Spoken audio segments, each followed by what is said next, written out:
ಮಕ್ಕಳನ್ನ ಮೊಮ್ಮಕ್ಕಳನ್ನ ಕಳ್ಕೊಂಡಿದಾರಲ್ಲ, ಅವರ ಆ ಸಂಕಟ ನಿಮಗೆ ಅರ್ಥ ಆಗಲ್ವಾ? ಅವ್ರ ಶಾಪ ತಟ್ಟಲ್ವಾ ನಿಮಗೆ?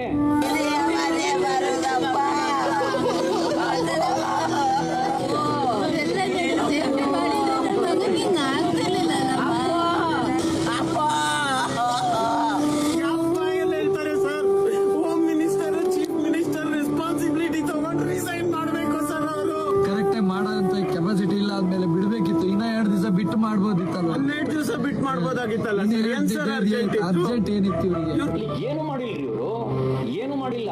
ಇವ್ರಿಗೆ ಇದ್ದಿತ್ತು ಕೇವಲ RCB ತಂಡದ ಜೊತೆನಲ್ಲಿ ಮಕ್ಕಳು ಮೊಮ್ಮಕ್ಕಳನ್ನ ಕರ್ಕೊಂಡು ಬಂದು ಫೋಟೋ ತೆಗೆಸ್ಕೊಳ್ಳೋದು.